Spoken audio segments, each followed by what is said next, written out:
आज मैं एक बहुत ही डिफरेंट तरीके की गार्लिक ब्रेड बना रही हूँ। बेसिकली हम आज बना रहे हैं लेयर्ड गार्लिक लोफ। जो लोफ हम बनाते हैं वो काफ़ी लेयर के साथ हम बनाएंगे। तो शुरू करते हैं। पर हाँ, ये वाला जो गार्लिक लोफ मैं बना रही हूँ ये आज मैं ओवन में दिखा रही हूँ, पर ये सेम चीज़ सेम प्रिपरेशन आप गैस पे भी बेक कर सकते हैं, क्योंकि मैंने पहले भी मेरी बहुत सारी ब्रेड गैस पे बेक करके आपको दिखाई है, from focaccia to normal bread. तो उसके लिए शुरुआत करते हैं।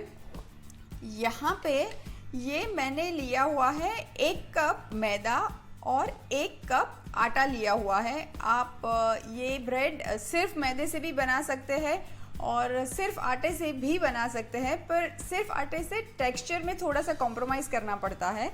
तो ये मैं एक बड़े से ये वेसल में ले लेती हूँ।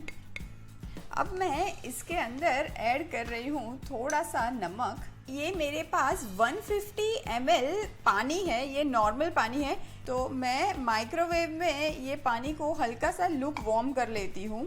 तो अब ये लुक वार्म पानी में मैं ऐड कर रही हूँ ये 2 टीस्पून मैंने ली हुई है। मैं पहले शक्कर ऐड कर देती हूँ और ये 1 टीस्पून मेरे पास ये ईस्ट है। ये इंस्टेंट वाला जो ईस्ट आता है वही ईस्ट है, ये फ्रेश ईस्ट नहीं है। मैं ये भी लुक वार्म पानी में ऐड कर देती हूँ।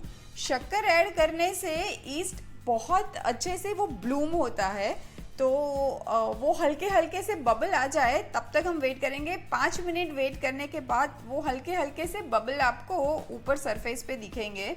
अगर ये आपको ईस्ट में नहीं बनानी है या ईस्ट आप नहीं खाते हैं तो आप baking powder and baking soda से भी बना सकते हैं। बेकिंग पाउडर आपको 1.5 टीस्पून ऐड करना है और बेकिंग सोडा आपको 1 टीस्पून ऐड करना है। पर हाँ, फिर भी मैं कहूँगी कि ईस्ट का result and baking powder baking soda का रिजल्ट बहुत ही अलग होता है, तो वो आपको थोड़ा सा टेक्सचर में कॉम्प्रोमाइज़ ज़रूर करना पड़ेगा। ये ईस्ट वाला पानी अच्छे से स्टर करके हम ऐड करेंगे, क्योंकि इसमें जो शुगर है वो नीचे बैठ जाती है। अब ये मेरे पास ऑलिव ऑयल है, आप चाहो तो आप बटर भी यूज़ कर सकते हो। ये 2 टेबलस्पून ऑलिव ऑयल लिया है मैंने। और अब मैं ये इलेक्ट्रिक बीटर से आटा बना रही हूँ। आपके पास नहीं है, आप हाथ से भी ये आटा गूंथ सकते हैं। अब ये टाइम पे ये आटा काफ़ी स्टिकी रहेगा। अब ये हाथों में थोड़ा सा सूखा आटा मैं ले लेती हूँ और ये मैं एक साथ मल लेती हूँ।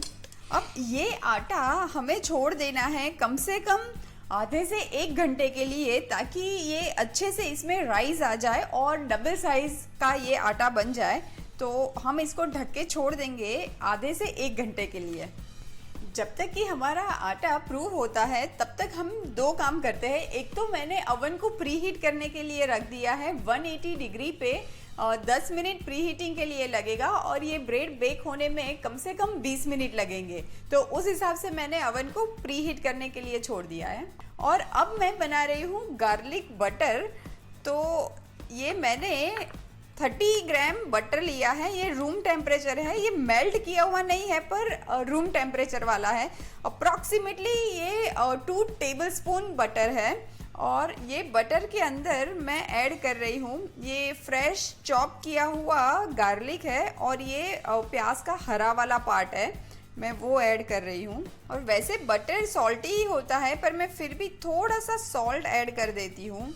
ये जो लेयर्ड गार्लिक लोफ है ये मैं ये लोफ पैन में बना रही हूँ, तो इसको भी मैंने अच्छे से ग्रीस कर लिया है और नीचे ये एक बटर पेपर, पार्चमेंट पेपर आप जो भी कहे, मैंने वो लगा दिया है ताकि ब्रेड नीचे चिपक ना जाए।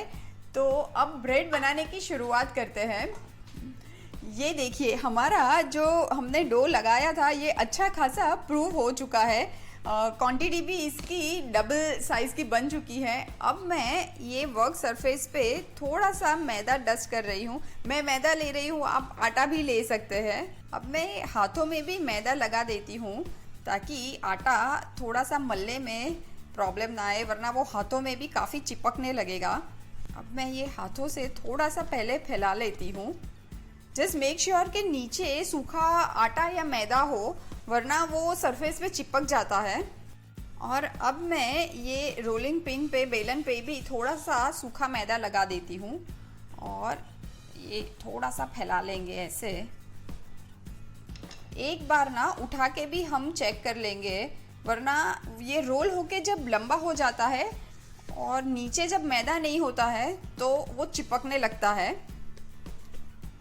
हो सके उतना स्क्वायर शेप देने की कोशिश करी है मैंने, क्योंकि हमें ये इसकी स्ट्राइप्स काटनी है, तो स्क्वायर होगा तो वो एक ही शेप एंड साइज़ की हमें मिलेगी, पर इट्स ओके, मतलब परफेक्ट स्क्वायर ना बने तो। अब ये जो हमने बटर तैयार किया था, गार्लिक बटर, वो मैं ले लेती हूँ। ये जो आटे का स्क्वायर बनाया है उस पर हम स्प्रेड कर देंगे और अब मैं थोड़ा सा चीज़ भी स्प्रिंकल कर देती हूँ। ये नॉर्मल प्रोसेस चीज़ ही लिया हुआ है मैंने।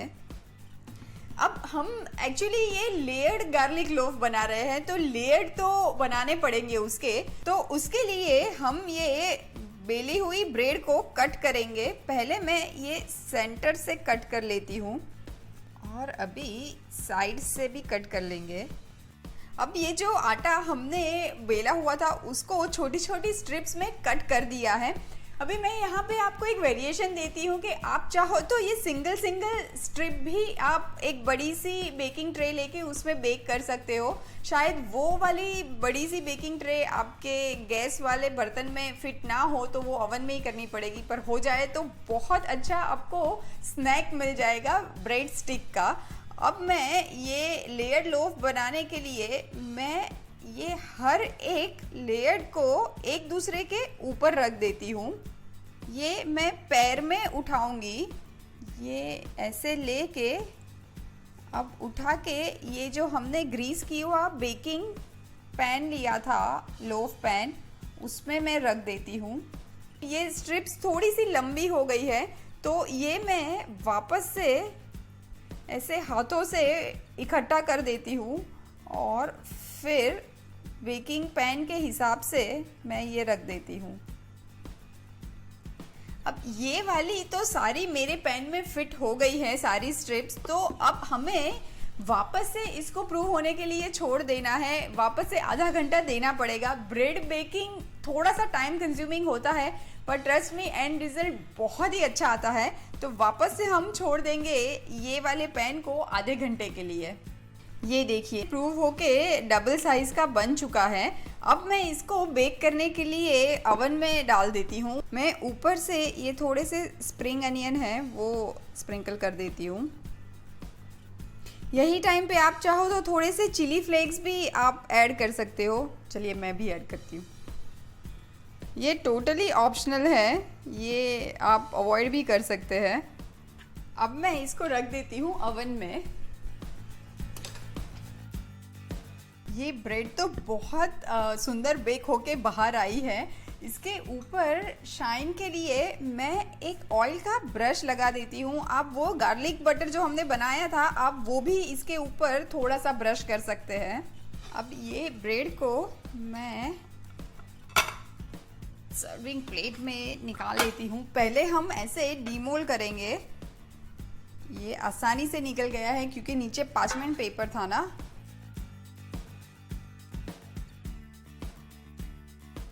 तो तैयार है लेयर्ड गार्लिक लोफ। ये देखिए कितनी अच्छी ब्रेड बनी है। लेयर्ड ब्रेड का मतलब ही यही होता है कि आपको उसकी स्लाइस कट करने की ज़रूरत ही नहीं है, ये आराम से अपने आप ही निकल जाती है। ये बहुत अच्छे से अंदर से भी पक चुकी है। मुझे हमेशा ना ये साइड वाला पार्ट बहुत अच्छा लगता है।